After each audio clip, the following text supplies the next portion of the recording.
Today, Facebook now allows their users to claim that COVID may have been man-made as the lab leak theory gains ground. Also, Joe Biden just proposing a $6 trillion budget, but it's just the $6 trillion. Don't worry. It's just that your grandchildren's grandchildren will be paying it off. But it's okay, because you'll be dead way before that time. We've got a lot coming up today, and it starts right now.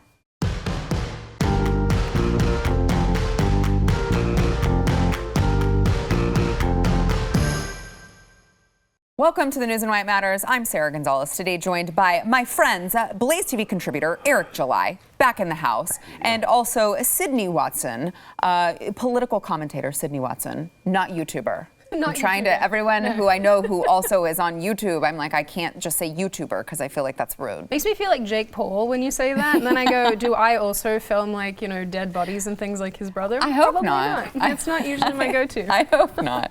All right, so let's get into the headlines of the day. I know yesterday we talked about how, you know what, the Democrats only 15 months behind the rest of us. Now, all of a sudden, they're deciding that, hey, COVID actually might be man-made. COVID actually might have leaked from the Wuhan Institute of Virology.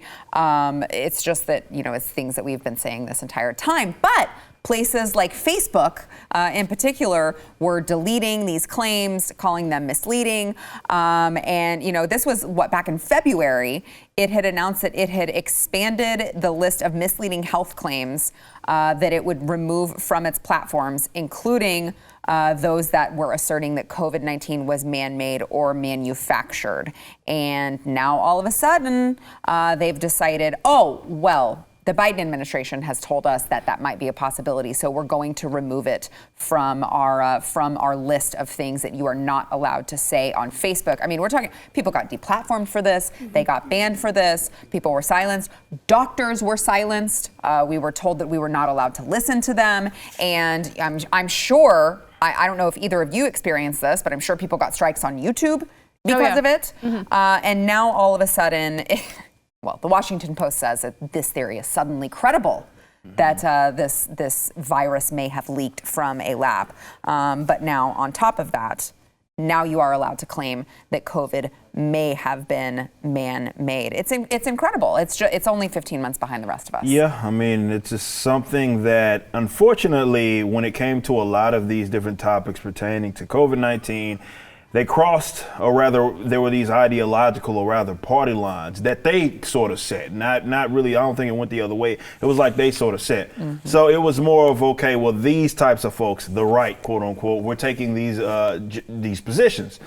And they just used that. That was just the latest thing that they wanted to utilize to try to silence the platform and whatever to their little adversaries. Now, I was watching, again, the press secretary talking about this yesterday and just really just coming out and saying it, because they had I can't remember from which one of the corporate press media that asked the question, but she flat out said, no, it's not conclusive. We don't really know if it, you know, because he's like, well, you say that it was accidents. That's saying that it was a man-made. And she was like, well, no, we don't actually know. We're entertaining everything. And you see that, and I just could imagine, and thankfully I wasn't one of the ones that got deplatformed from this nonsense, but it's not like they're going to go back on that. It's not like you're going to get your platform back, or it's not like they're going to apologize or anything. But it goes to show, and I think the most important thing to make note of is that whatever is true, it doesn't matter whether it was with the mask and the vaccinations and all that stuff, that the long list of things that turned out to be, I don't know, true after the fact, though we had been yelling it from this table for about a year and some change, that still remains true. And I think that's the most important thing.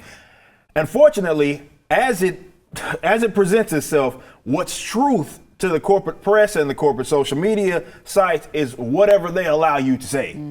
It's not anything other than that. So when Fauci takes both positions, or now he turns around and says, well, now it's okay to go out when you've been vaccinated, though before they told you to wear a diaper on your face. It's like, well, the science now says, wait a minute, it's not how it works. What was true regardless. You and the people that you're funneling the truth through have now changed their positions. But that's the unfortunate thing, but it does show and highlight how exactly truth works in this country and really across press, really across the entire world. It's like whatever they deem as the truth is the truth, not what is actually the truth.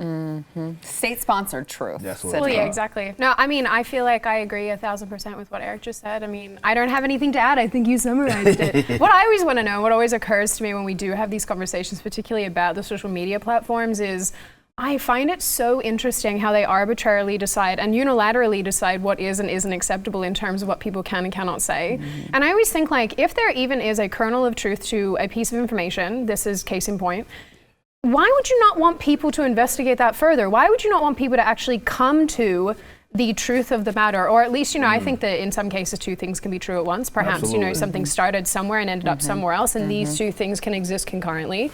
But as far as I'm concerned in this situation, when I think about the social media platforms punishing people for seeking out truth, I mean, like, why would anybody ever try? And this is why why would I think anybody that ever it was try political, though, because when you look at all the controversial things that have happened, whether it be the 9/11s and all that, you could get to talk about that. And I mean, hell, that was how YouTube kind of gained ground, was a bunch of conspiracy theorists putting videos up, and you get lost in just watching all those. And that was all okay. But for whatever reason, this past year, when it came to that specific subject matter of where this this virus originated, as well as some of the vaccinations and all of that stuff, and even before, on the subject of vaccinations, it was allowable. You could make these videos, you could make these posts, and it was all good. But for whatever reason, within the last year, they, I guess they formed their own little ministry of truth, and then they decided, well, now you can't talk about this at all because you're spreading misinformation. And again, that is it's a gaslight of a term, because it's not what it is. It's just we're saying what you don't want us to say, and just be honest with it and say you don't want us talking about it. But to act like the truth rests upon who says it is bull crap. And unfortunately, that's the conversation that we're forced to have. It's like, well, they say you can't say it, and therefore it's not true. It's like we've been talking about with the CNNs of the world.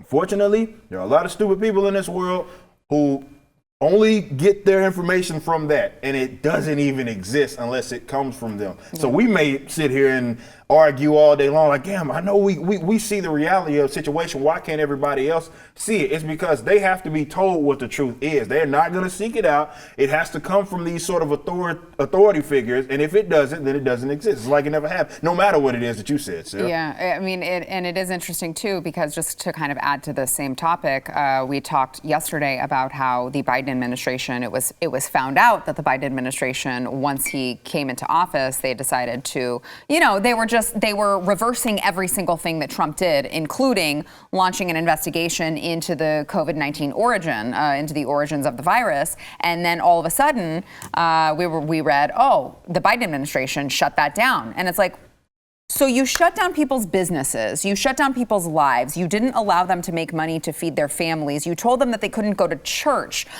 You told us that it's the most important thing in the world to get vaccinated. Everyone needs to be vaccinated. Let's test 6-month-old infants in these experiments because everyone needs to be vaccinated, but it's somehow not important enough to figure out where the hell this virus came from. All of a sudden, there was so much criticism on that. Now the Biden administration is coming out and saying that he has asked the U.S. intelligence community to, quote, redouble, end quote, the effort to investigate the pandemic's origins. He said that he had received a report earlier this month from U.S. intelligence agencies detailing that they had coalesced around 2 likely scenarios regarding the pandemic's origins, but that they had not reached a definitive conclusion on this question of whether it emerged from human contact with an infected animal or from a laboratory accident. I mean, this is just obviously like CYA, clean up on aisle 5. We got found out, and now we need to do something about it. It's incredible to me that President Trump was the worst person in the world because he happened to be the president who was handling this at that certain time. But again, not important enough to put any money or any resources toward. I mean, literally, their statement was that they felt like it was a waste of resources. It's so weird to me, though, because it's like if, as they keep telling us, this is the worst thing to ever happen to humanity. I mean, I'm sure you guys have ever seen it too. Excuse me. Where people have said, "Oh my God, my voice is going." Yuck. It's sorry. okay. Just live television. It's fine. Yeah, so sorry. I'm not just. Okay, go ahead. This is bad. Yeah, Eric. I'll take it over. I can't even talk now. But no, it's like, again, it goes back to the whole ministry. It's a ministry of truth here, and they placed it on really politics. And that's what sucks so much about it all, is that it's not about the actual position that you have. It's more about who they can present it, or rather who they think is presenting this as an argument, or rather a position. So in that case, it was like anything to the opposite of what Trump is saying has to be either negative or something of that nature. And unfortunately, that's not the case. Maybe there is some, I love what it is you said about maybe there are a case of two things could have been true at the same time, but they don't even accept that as a reality. It's like, well, this is a narrative that we see some people that have R's next to their name that are saying, therefore it absolutely has to be false, and this has to be the worst thing in the absolute world, which is why they don't walk anything back when it does proved to be wrong, even initially. Remember when the whole immigration thing, when Trump decided to shut the immigration down coming from, let's say, spots in pockets of Asia where the virus, it was like, oh, he was racist and all this sort of thing. You couldn't do any of it. And now they come in, a lot of these other Democrats, whether it be they have these like sort of travel restrictions even within their own states and all sorts of things, or they now take the position that we need to adopt more of it and it's a more reasonable position. It's like, dude, you're telling us right, when you act like that, you're telling us it has nothing to do with what the truth is. It's more about politics. And that's the dangerous thing about politics itself, because they are willing to peddle lies to the American public and to everybody else just ruin if it the economy. Ruin it, running it into the absolute ground. Hell, they're even so cocky to where they say, well, no, the lockdowns didn't really have a negative effect on the economy. Yeah, those unemployment numbers, I'm not even seeing those. But that's, again, how they operate, and that's what's so dangerous about it. When you're this is why I hate politics. It's a very evil thing, because people lose sight of what the reality actually is. So they see the world for what they want it to be. So God forbid your enemy, or the person you deemed as your enemy, was actually correct on something. They'll never concede that. They can't concede that. They're so arrogant to the point to where it like hurts them. It pains them to actually concede that, I don't know, they got it wrong, or their enemy got it correct. It's a dangerous, dangerous thing. Yeah. Sydney, are we back? Yes. Okay, good. I don't know what's happening to me today. It's just dreadful. It's probably like, it's hot for once actually today. Yeah, it's been it raining is. for like, days and days. Anyway, okay. What I was going to say is that She's not dead. I'm not actually dying. I am fine. I'm sure there's like people who hate me out there like, damn it. But what I was going to say is it's kind of absurd to me, because we have had people who've been like, this pandemic is worse than 9/11. It's worse than all these other atrocities that have happened. And the thing that's always like occurred to me about this is, if this is in fact one of the worst things to have ever happened to humanity, then why aren't you actually interested in A, finding out why it happened, and B, preventing it from happening again? Like, I mean, am I crazy here? And punishing, if it did turn out that it was on purpose from China, like, shouldn't we punish them? Happen? Shouldn't they have ramifications for that? You would think. I mean, you would think that closing down economies across the world, basically putting people in positions where they are now impoverished, things like that, you would think that would actually be paramount to find out the reason why it was necessary, or in our case, obviously unnecessary, to do that to someone, or to this group of people, or populations, or whatever you want to call it. I think it's very interesting that a government would not be interested in finding out why this happened, and then, like I said, preventing it from happening again. Like if the bubonic plague, for example, like re-emerged for some reason, and everyone was dying left, right, and center. Well, they still have smallpox. I'm sure that's in a lab somewhere, and someone's cooking it up, going, soon. Well, apparently, according to the Biden administration, the U.S. intelligence community is supposed to report back within 90 days. Because we have so much trust in them. I'm sure, Oh, yes, I'm sure that will happen. I'm sure that they won't kick the can down the road or expect the American people to just forget about it or anything like that. I'm sure we're definitely going to get a definitive report on that. By the way, don't hold your breath, or you're going to die. But we've got more to come. First, we want to thank our sponsor, iTarget Pro. So just in 2020, over 8 million guns were sold. By the way, it turns out that the gun sales, they just keep hitting more records and more records, because it turns out that people like Joe Biden and Barack Obama end up being the best gun salesmen in the world. That, of course, combined with the efforts to defund the police. I don't know if you guys have tried to find ammo, but when you can find it, if you can actually find it, if it's not sold out, the cost of it is astronomical right now, which has led a lot of Americans to be like, you know what, I'm not going to train right now. It's very expensive. You got to pay for the range fees. then you got to pay for the ammo. And we just don't have money for that right now, especially since our businesses got shut down and we're just trying to like make ends meet right now. All right, you got to go to itargetpro.com. Okay, that is specifically why iTarget was invented, to give law-abiding citizens a cost-effective way to train in your home. By the way, as an added bonus, you're not going to shoot any holes through your walls or your furniture because it is in fact a laser bullet that you are putting in your gun. They have all different calibers. You put it in there, you set up the app on your phone,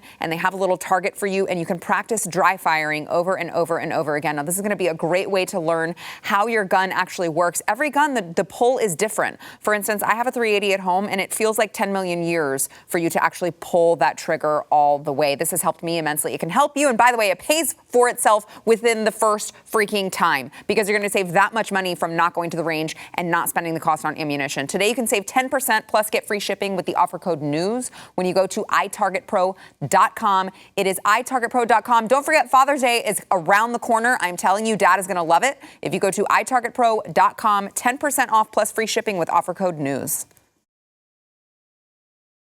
Hey, in other news of things that Democrats are learning 15 months after the rest of us, because we have common sense and we've just kind of been saying this whole time. A new study, a University of Louisville study, new findings reported show that masks did not slow the COVID spread. The study notes that 80%, Eric here is about to blow his gasket. The study notes that 80% of U.S. states mandated masks during the COVID-19 pandemic. And while mandates induced greater mask compliance, they did not predict lower growth rates when community spread was low or high, among other things. The study, conducted using data from the CDC covering multiple seasons, reports that mask mandates and use are not associated with lower COVID spread among U.S. states. It also noted that the mandates put in place by many states that were in line with CDC guidance at the time were, quote, poor predictors of COVID-19 spread. So it's just that, like, we've just known this the whole time. If you paid attention to any of the data that was already out there where they had tested masks on, like, against viruses, things that were transmitted the same way. I mean, science just did up and change in March or something like that. Like, they had actually tested masks and against coronaviruses and other viruses that are very similar, and it never was any sort of conclusive evidence that it actually stopped, or permitted rather, transmission. Yet all of a sudden in March, we had these quack scientists who came out and called the other people that were studying this for years upon years that said, no, this is not the direction that we want to go. This is actually pretty stupid. Even Fauci conceded that that was the case before something happened. I don't know if whoever's pulling those little strings back there said you need to walk in a different line.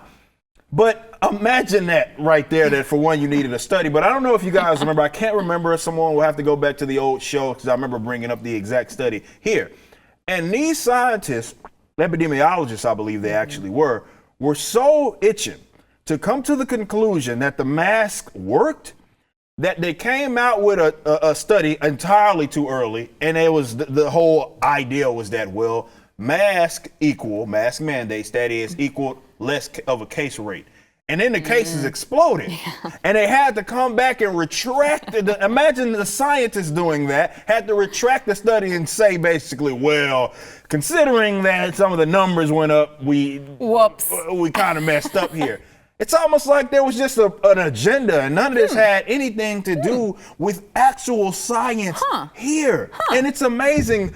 Don't forget, guys, they ran your countries into the absolute ground in terms of their economy, forced you to have a diaper on your face basically at all times. For what? And again, none of these actual criminals, people that belong in prison, they're going to see absolutely no consequence, despite being, disastrously wrong. We've seen all of these videos, basically they're torture videos, and what they're doing to these kids, putting them in bubbles and all sorts of stuff with their masks, with their faces covered. For what? And there has been no conclusive evidence that is how the mandates, or be it the mask itself. The best they could come up with they're not actual studies like random control trials or anything like that. No, they're like with mannequins. Mannequins and 3D models, and look at us. We're looking up, got this particle accelerator, and we're moving the particles around, and you see this is how it works. That's the science. So we're just supposed to believe that. But my most frustrating part about all this and why I'm about to blow a gasket, because I know that none of those criminals, let's call them what they are going to see any sort of consequence for making people's lives miserable. More importantly, the kids, making their lives miserable for the last year. They're not going to see anything. Which, by the way, if you are putting a mask on your child and you're not wearing one because you're fully, I see this, adults who I assume are fully vaccinated, so they're not wearing a mask and their children are wearing masks, you're a horrible parent. Absolutely. Can I just say, you are a horrible parent and you should feel ashamed of yourself.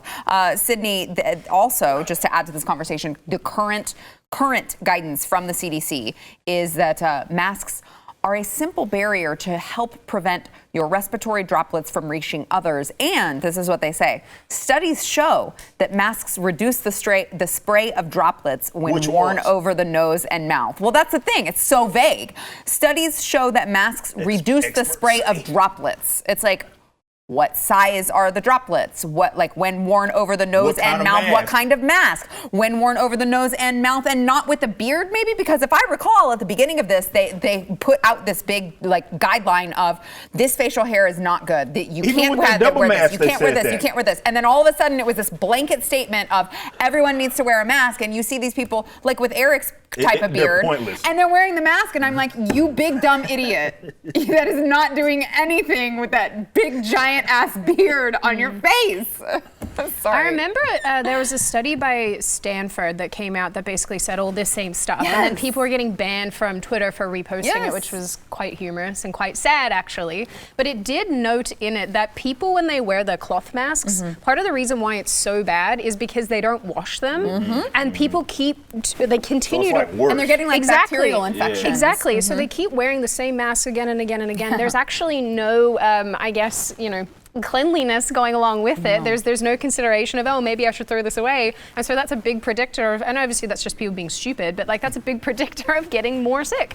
I find so interesting about this is, and I was trying to find this while you guys were talking, but the WHO actually tweeted quite early on into the pandemic that if you don't have any upper respiratory symptoms, such as a cold, cold symptoms, so to speak, coughing, whatever, then in fact, masks are sort of a moot point, because if you're asymptomatic, and you're not sick and you're not displaying symptoms, then why would you need to stop? We didn't do it for literally anything else. And that's the thing, is that we've known that about viruses, right? Just for forever, that if you're asymptomatic, your viral load is not enough that you would be transmitting it to people. So we the idea that would carry over is, I hate to say common sense, but kind of common sense. But then they were to lead us to believe well, hold on. We don't know that that's the case for this particular one. So let's do everything possible to prevent it from happening and go way overboard, even though we have no evidence to suggest that we need to be doing that. It's a complete backwards, it's a complete backwards way to do it. What's weird is that I've had arguments, like one of my very good friends actually works in labs. He works with infectious disease quite a bit. And he and I have gotten into some really knockdown, drag out arguments about this, because he goes, Sydney, the data, yes, it says this on one side, but also there's plenty of data that says that masks do work. And he always says, think about, and he'll die if he watches this, because we really do get into screaming matches. I love him, but we do get into screaming matches. He says, Sydney, think about doctors, for example. Why do they wear masks when they're performing surgery? I'm like, oh, I don't know, because you're cut open. Because you're open. Not only just that, the type of mask that they're using and the settings. You didn't walk into a doctor. This is why it's hilarious. When you would walk into a doctor's office, the nurses and stuff, for the most part, even your own doctor, if they weren't actually operating on you, they weren't they didn't have their faces covered. What we've known about masks went completely out of the window in March, and it was bizarre for me to watch this, and people use bad arguments like that. They're like, well, I guess masks don't work, trying to be all snarky. Masks don't work. Why do the doctors wear them? Well, they're wearing them in a controlled environment, not walking to the store, you idiot. It's it's true. just Everything. someone's body is laying open on the table. Well, and It's just everything the is difference. sterilized in Minor there as well. details. But what's so funny about that too, just like as a total aside, is that medical malpractice is honestly one of the biggest causes Yes. of death. Oh, I don't Yeah, know. Yeah, you are okay. like 300 times more likely Yeah. in the United States to die of medical malpractice than you are by a rifle. Like you're not. These are things that people don't realize. Is that even I remember a few years ago I had hip surgery because I'd torn like a little thing with. Forget it. Anyway, I had hip surgery, and I ended up getting a severe infection after that surgery. And I'm thinking to myself, well, I guess your mask didn't really work that well, did they? If I'm now, like bloody on the cusp of sepsis, like thanks, fam. But when you think about this, I'm sure that there are plenty of people who are watching this show who are going, yeah, in fact, I've gotten probably more sick from a doctor's office than I have just from sitting in my house or walking to the shop, as you said. You know, people with their mask on like idiots. Yeah. And it's like, think about it logically, guys. Think about it logically. My voice is about to go. Someone else take over. Okay. All right. We've got more to come. We got to make sure Sydney's not dying again. But first, we want to thank our sponsor, Built Bar. So for those of you who have not yet tried them, you got to try them. I was coming out to set and I was eating a white chocolate raspberry cheesecake one, and I thought I had died and gone to heaven. It was so good. And my son is dying for me to bring them home, but I'm not sure if I'm going to or not, because then he will eat them and I won't be able to. So I was talking about horrible parents earlier. I just also am one of them because I'm not going to give him my Built Bars. But in all seriousness, if you have not tried it yet, you got to go stock up on them. These are protein bars, but they're healthy, which is nice, but also they taste delicious, which is even better. So they're high in protein and fiber. They're low in calories and carbs. They don't taste like cardboard, like your typical protein bar. You're going to feel like you're eating a candy bar. You're going to feel like you're cheating on your diet, but you're not going to. It is not going to get you off track. They're all covered in 100% chocolate. They've got a ton of different flavors. You have got to go to the website and pick your favorite: cookies and cream, chocolate chip cookie dough. Like I said, they had the raspberry at one point. I think they might be out of stock, but once you sign up, once you order, you will get emails for all of their new flavors, and you will not be disappointed. Go to BuiltBar.com, use promo code NEWS15 to save 15% off of your order. It is Built Bar, B-U-I-L-T, BuiltBar.com, promo code NEWS15. California Governor, for now, Gavin Newsom, was ordered by a federal judge to pay a $1.35 million settlement to an LA church in his capacity as governor because of the state's lockdown rules against houses of worship. This is the Harvest Rock Church of Pasadena, California, and the U.S. District Court judge also ruled that state restrictions on houses of worship would be permitted only if child infections rose 100%. Statewide cases are at least 26 per 100,000 people, or available ICU hospital bed capacity falls below 20%. Any new public health precautions on religious worship services and gatherings at places of worship not in the guidance are included. This is, of course, the first statewide permanent injunction against COVID-19 restrictions on churches, houses of worship in the country. I just kind of wanted to bring that to the table, kind of wrap that up as far as our COVID conversation. It is nice to see that at least here in California, there are some consequences to pay for unconstitutionally shutting people's churches down. Gitmo, so Yes, he does. It's weird that that's happening in California too, of all places. Yeah. That's so. He belongs in Gitmo. But an unfortunate thing, I don't think that that's coming out of his own pocket. No. As far as the paying, so what does he own? Doesn't he own like some wine refineries or something? I don't know what it is that I wish that he would kind of have to drop into to pay for that. But no, that's not how it works. It'll be the taxpayer that'll be unfortunately responsible for having to make this settlement for something that shouldn't have ever been a thing. But again, that's not good enough. He belongs in He's one of the most criminal between him and Whitney. Well, I could go down a long list of politicians that belong. It's hard to pick the in worst. prison. Yeah, that's very true. But he for sure is on. He's up there. He belongs in Gitmo. That's just the bare minimum. That guy's a criminal. Yeah, Sydney, last word on this. I mean, I don't have anything to add. This is one of those things. It's like, there you go, Gitmo. Send him to the island and be done with him. Yeah, please. All right, so let's move on to the budget proposal that Joe Biden is about to announce. It's incredible. I think just these numbers don't even mean anything to anyone anymore. They just throw them around so flippantly. So President Biden is set to propose a $6 trillion budget on Friday, which is going to, if it of course goes through, would raise the level of federal spending to its highest sustained point since World War II. I mean, this is wartime spending. It would also run deficits above 1.3 trillion throughout the next decade. And his first budget request as president calls for the federal government to spend $6 trillion in 2022, and then for the total spending to rise to $8.2 trillion by 2031. This is, of course, in addition to the $2 trillion bill that they passed. He proposed another $2 trillion in infrastructure, and now on top of that, it is just a $6 trillion budget. By 2024, debt as a share of the economy would rise to its highest level in American history. Again, this is wartime spending, except we're not at war. Certainly, you're talking about World War II. Yeah. There was just a little bit more going on at that point in time, than right now. Except I guess we're at war with ourselves because we just hate our children. Yeah, because that's who's going to have to pay it. That's who's going to have to. Who's going to have to pay it. And unfortunately, this is a topic that Republicans as well get disastrously wrong. What we've talked about, and I think everybody here has really criticized, even Trump, of course, on his. He was bad on spending. I mean, it was irrefutable, it's not irredeemable. In addition to that.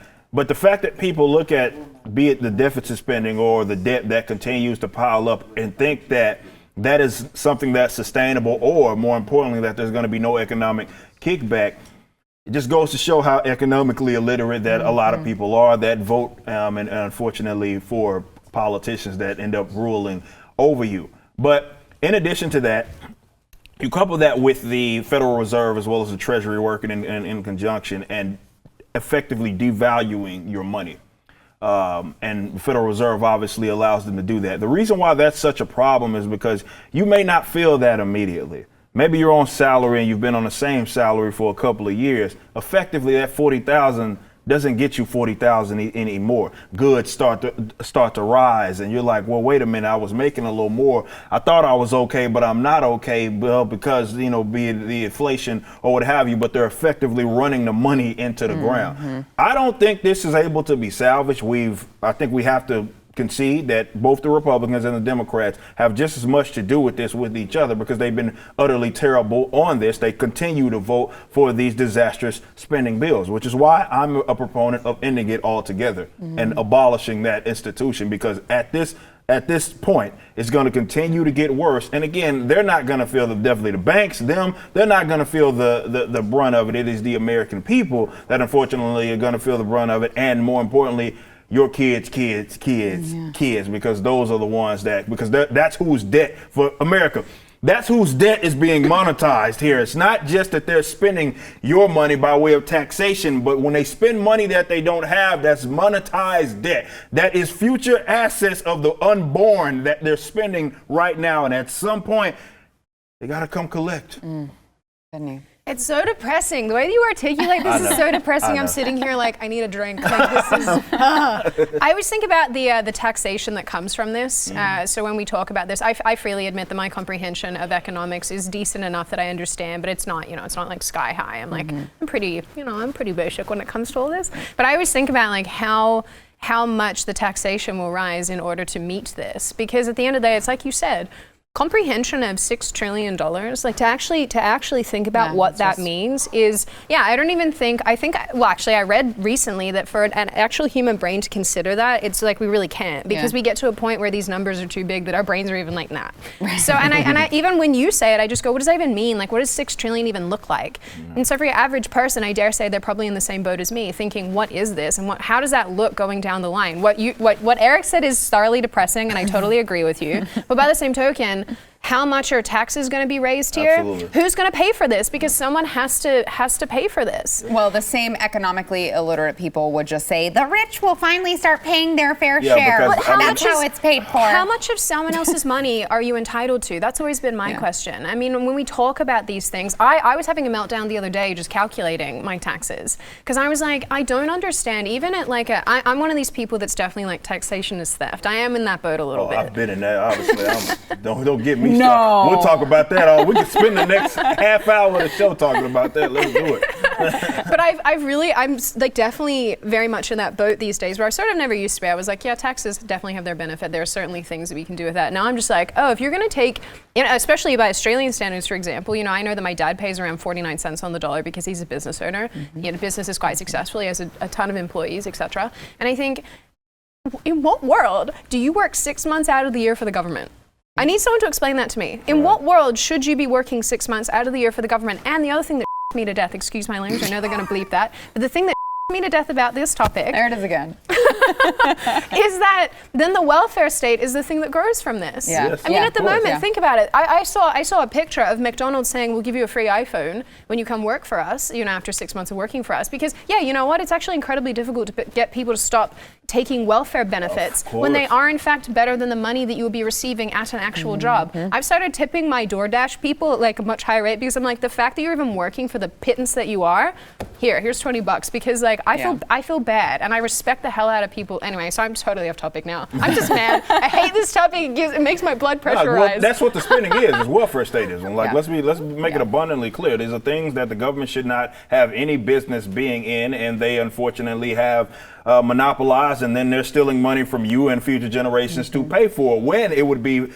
much cheaper if you could pay for it yourself. And most of the things that the government's paying for, you're never going to have to utilize or anything like that. And you get means tested out of everything anyway. It's like, if you're someone in the higher income bracket, really you get means tested out of everything. So it's like, okay, so you're going to take a crap ton of my money and then give me nothing back.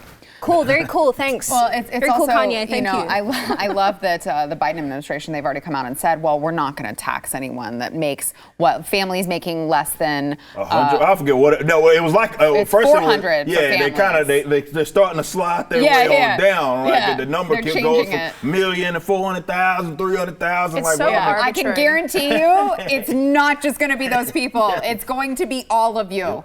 Everyone. And by the way, if you think that you're going to get out of paying it in your individual income taxes, everything you buy is going to be more expensive. Bingo. Think about it. You pay taxes basically with your, do you call it GST here? I don't know. Well, you pay taxes when you buy things. You pay taxes on the property that you own. You pay taxes in your income. You pay taxes on freaking everything. Right. God, I hate the government. Well, am I becoming we an anarchist? That's what this feels like. Well, yeah. I mean, come on with it. I've been slowly turning people over in Am I BlazeTV becoming you? and the audience. Yes, Is this you what's are. happening? And Am I that's morphing? exactly. It is. We're seeing it on live television. All right, we've got more to come. First, we want to thank our sponsor, Keeps. So those of you, I don't know, I know that there are some males out here who they're like, oh my gosh, I have a dad who had a receding hairline and I don't want to have that. And they get very self-conscious about it. First of all, you don't have to be. But second of all, Keeps can help you with that. All right, Keeps is going to offer the same doctor-recommended, FDA-approved hair loss treatments, but they are the generic version. So they're going to save you a ton. And also, you can do it all from home online, just like from your couch if you want to. You answer a couple questions, take a couple pictures of your hair, send it over, and a licensed doctor is going to review it, recommend the right hair loss treatment for you, and they are shipping it directly to your door. So you don't have to make all the trips to the doctor. We know you're men. You're not going to go to the doctor. All right. So we've got to get you started today. We've got a special discount if you go to keeps.com. That is KEEPS.com/Y. That's WHY. You will get 50% off of your first order. That is 50, half off. You definitely are not going to want to sleep on this deal. It is keeps.com/Y. Keeps.com/Y. An Atlanta mayoral candidate who voted to cut millions of dollars from the city's police department budget reportedly had his car stolen in broad daylight by a group of children. I honestly, genuinely love this story. It's my favorite.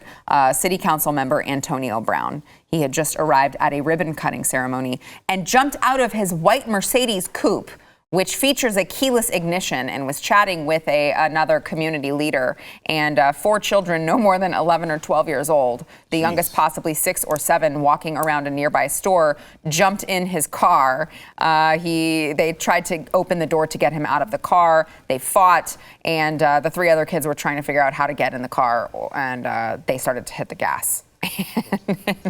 Like there was someone who actually got dragged, the community leader got dragged a short distance before he let go, which I'm like, you just let go. Like, you don't need to get dragged by a car, just let go, okay? I know it's a Mercedes, but it's not that important. So I'm just saying, if you were ever to believe in karma, when you're voting to defund people who are protecting you and then you get your car stolen, I just say. Do you reckon he called the police after that happened? Was that the? Yes. Yeah. Did he that call is actually his first phone call. Okay. Yeah. I was just wondering. Are you shocked to hear that? Yeah, a little. I mean, here I was thinking he would call the social worker. I know. I would love the social workers. Well, we know you wanna. Yeah, but this is my thing, though. But when it comes to these politicians, and you look at their voting record, hardly ever, are they, when they vote to like defund the police or anything, it doesn't come in combination with, getting rid of gun laws to allow people to protect themselves in the event that it hits the fan, which is, to me, as far as I'm concerned, more preferable than the police showing up late. Because definitely when it comes to me, I mean, if I'm calling the police, this is because you're going to have to drag someone up out of here. That's just how the situation should be. But unfortunately, it's not, because you get punished in the event that you try to defend yourself. And a lot of those types, city council folk, Congress folk, actually are freaking out right now at Texas, for example, with this idea of, though it has a lot of stipulations seeming to be tied, more I look into it, permitless carry. So if these are the people that really I have to laugh in the face when something like that happens. Mm-hmm. If you are one of those quacks who are voting in support of defunding the police and what have you, while also voting against this idea of people being able to protect themselves and their property with guns, you are a joke and you get what you deserve. Mm-hmm. That's what I'm going to say. Why are children running around stealing vehicles That is a cultural issue that is I probably should have talked about that more, because that's a damn problem. That is a damn problem. Hold on, by the way, I do have something to say about that as well. That is a problem. No, but like 11-year-olds, I mean, when you said children, I was like, but actual children, or, like you know how oftentimes would be like, it was a child. 17-year-olds. Exactly, when it was a 17-year-old child. Well, it's interesting. Well, it's interesting because he made a comment about that, and he did say this is a generational poverty issue because they're not in school. But I don't know that it's poverty. That's skirting around the issue. I agree. It's an absolutely cultural issue, and that's unfortunately why those types of problems I don't have much faith in them actually getting resolved. There are some folks in those communities. Was it Atlanta, right? Yes. Okay, yeah, definitely out there. I know a couple of guys that are building some schools and stuff out there, trying to get these young folk on the right track, which is an issue. That's another issue. That's this, aside from this defunding police and all that stuff. The fact that there are youngsters that think that's even okay to attempt to do, that's part of a larger, broader conversation that would make a lot of folks uncomfortable if we had it. Yeah, because I'm thinking if I'm super poor, I'm still like making sure my that's not an excuse for my children not to know to steal cars. I despise that argument so much that they act, when they see some big person either stealing from people or committing violent acts, they always go back to this idea where, that's poverty. Like, no, it costs you nothing to not use aggression upon someone else. I'm not trying to hear that crap. Yeah, last word, Sydney. Well, I mean, my thing here is that if you're going to be a proponent of defunding the police in any capacity, then you really should not be calling the police when things happen to you, because at the end of the day, if that's your first and automatic response to any situation like this, you're a giant hypocrite and probably a butt bag. He probably gets protected by way of the law, boys, considering his position. I'm sure. All right, we got to take a break. We'll be back. That's my new favorite. All right, so before we go, I just wanted to announce that we have one of our crew members who is leaving, and we're very sad, but we're very happy for him, excited. So we want to say congratulations to James on his new gig. He is, there you go, James. We got you. Yay, we got you Cupcake. Yay, Cupcake. He's leaving us. He's going to the swamp to do work. I can't believe he's leaving us for the swamp, but a great opportunity. And thank you you're like Vanna White with that cupcake. Thank you, everybody. How long have you been working here? 8 years. Oh my gosh, Jesus. 8 years, almost a whole decade of time. his life. He's wasted working with us schleps. And now he's finally found something better to do. So we're very excited for him. I'll miss you. Yes, Yes, we'll miss yes, you. of We'll miss course. you a lot. Of course. And we're happy. Where's your dog? Over there. Oh my gosh, there he is. And he brought his dog, who we will also miss, McFly, who is over here. And he's just hanging out in his Come here, co-captain buddy. seat. Oh, so he's a sweet man. we will miss you, James. We will miss McFly. And we're going to be sad we can't use him for any rough green spots I know. anymore. So sad. But thank you so much for all sure. that you've done. And you'll have to come back. Don't be a stranger. Oh my This gosh. is awesome. I'm keeping the dog though, I think. Yeah, you. I think I'm that's stealing the the dog. only way. Yeah, It's you the can only go. The dog has to stay. The dog's staying, we've decided. All right. Awesome. Thanks guys for being here. For sure.